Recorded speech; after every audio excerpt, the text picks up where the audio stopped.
बिस्मिल्लाहिर्रहमानिर्रहीम। अस्सलाम वालेकुम। मेरा नाम डॉक्टर शबाब अहमद है। शोबे के एतबार से मैं वेटनरी प्रोफेशनल हूँ और एक पीएचडी स्कॉलर हूँ।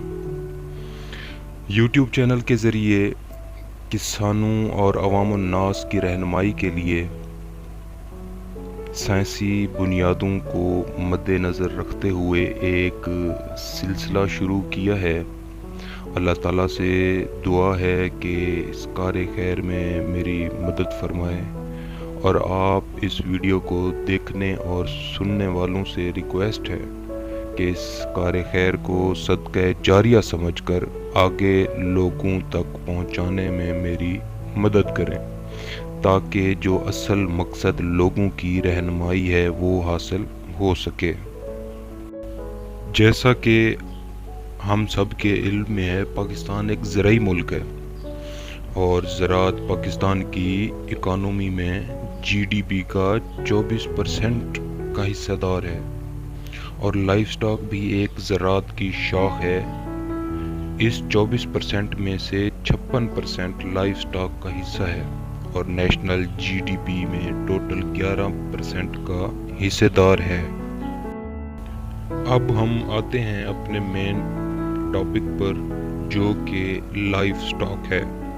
हमारे वतन अजीज़ में लाइफ स्टॉक की बेशबहा कैपेसिटी मौजूद है। सिर्फ ज़रूरत हमें बतौर कौम के इस बात की है कि हम ये काम साइंसी बुनियादों पर करें। आज का हमारा टॉपिक है जी इंट्रोडक्शन ऑफ गोट्स, यानी कि बकरों का तारुफ। अगर फ़वाइद के लिहाज से बात की जाए तो पाकिस्तानी बकरियों को दो अक़साम में तकसीम किया जा सकता है। एक किस्म तो महज गोश्त के लिए पाली जाती है, जिससे ज़िमनी पैदावार के तौर पर कुछ बाल भी हासिल होते हैं, लेकिन इन बालों को कोई ख़ास इक़्तिसादी अहमियत हासिल नहीं है।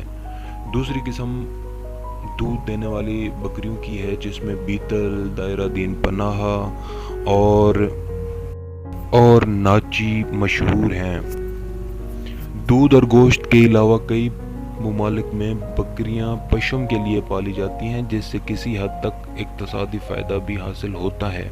पशम के लिए अंगोरा नस्ल की बकरियां मशहूर हैं, जो तुर्की, अमेरिका और जनूबी अफ्रीका के ममालिक में बड़े पैमाने पर पाली जा रही हैं, इसलिए इक़्तिसादी लिहाज से ये ज़्यादा सूदमंद साबित होती हैं। बकरी गरीब की गाय कहलाती है और जो लोग गाय भैंस पालने की इस्तिताअत नहीं रखते, दूध की घरेलू ज़रूरियात पूरी करने के लिए बकरी पाल लेते हैं, क्योंकि बकरी के दूध में पाई जाने वाली फ़ैट की शरह औरत के दूध के बराबर होती है और फ़ैट के ज़र्रात की जिसामत गाय और भैंस के दूध के ज़र्रात की जिसामत से कम होती है। इसलिए बकरियों का दूध बच्चों की नशोनुमा और मरीज़ों की बहाली सेहत के लिए निस्बतन मुफीद रहता है। इसके अलावा बकरी का गोश्त भेड़ के गोश्त के मुकाबले में ज़्यादा लजीज होता है। पाकिस्तान में बकरियों की उम्दा नस्लें मौजूद हैं, जो मुख्तलिफ पहाड़ी और मैदानी इलाकों के मौसम की मुनासबत से वहाँ के मौसम की शिद्दत को बआसानी बर्दाश्त कर सकती हैं और इलाकों की तकसीम के लिहाज से वहाँ मौजूद आबो हवा में बखूबी नशोनुमा पाने की अहलियत रखती हैं। सबसे अहम बात जो यहाँ पे काबिल ज़िक्र है, पाकिस्तान प्रोटीन कमेटी की सिफारिशात के मुताबिक एक शख्स को यौमिया औसतन 46 से 48 ग्राम प्रोटीन दरकार होती है, जिनमें से 27.4 ग्राम एनिमल प्रोटीन पर मुश्तमिल होनी चाहिए, लेकिन ये मिकदार इस वक्त तकरीबन 17.4 ग्राम दस्तयाब है। इसके बरक्स तरक्की याफ्ता ममालिक में प्रोटीन की मिकदार 80 से 95 ग्राम फ़ी कस रोज़ाना है, जिसमें 46 से 65 ग्राम प्रोटीन जानवरों से हासिल होती है। इस कमी को पूरा करने के लिए बकरियों की अफज़ाइश मस्बत किरदार अदा कर सकती है। व्यूअर्स, ये था एक छोटा सा हमारा बकरियों का तारुफ। इससे अगली डिस्कशन में हम golden points of successful farming के बारे में डिस्कशन करेंगे और इसी सिलसिले को चलाते हुए हम बकरियों की अक़साम देखेंगे। उसके बाद फिर हम देखेंगे कि कम लागत में जदीद फार्म किस तरह बनाया जा सकता है। उसके बाद हम देखेंगे कि एक फार्म बनाने के लिए हमें जो फीमेल गोट्स की ज़रूरत है उसका इंतखाब कैसे करना है। फार्म के लिए जो मेल गोट्स का इंतखाब करना है वो किन असूलों पे करना है और किस तरह करना है वो भी हम पढ़ेंगे। जानवर फार्म में ख़रीद कर ले आने के बाद उनकी देखभाल कैसे करनी है वो भी देखेंगे। इसके अलावा हम ब्रीडिंग के बारे में, मीन्स की नस्ल कशी के बारे में पढ़ेंगे। उसे देखेंगे कि ये ब्रीडिंग हमने किस तरह या किन असूलों पे करनी है। प्रेग्नेंट गोट्स की देखभाल किस तरह करनी है। बेबी गोट्स या जो नौज़ायदा बच्चे भी कहलाते हैं उनकी देखभाल हमने कैसे करनी है। इसके बाद हम देखेंगे कि नकारा जानवरों की छांटी कैसे करनी है। बकरियों की खुराक कैसी होनी चाहिए, बच्चों की खुराक कैसे होनी चाहिए, ये सब हम बारी बारी अपने डिस्कशन में इसे डिस्कस करेंगे।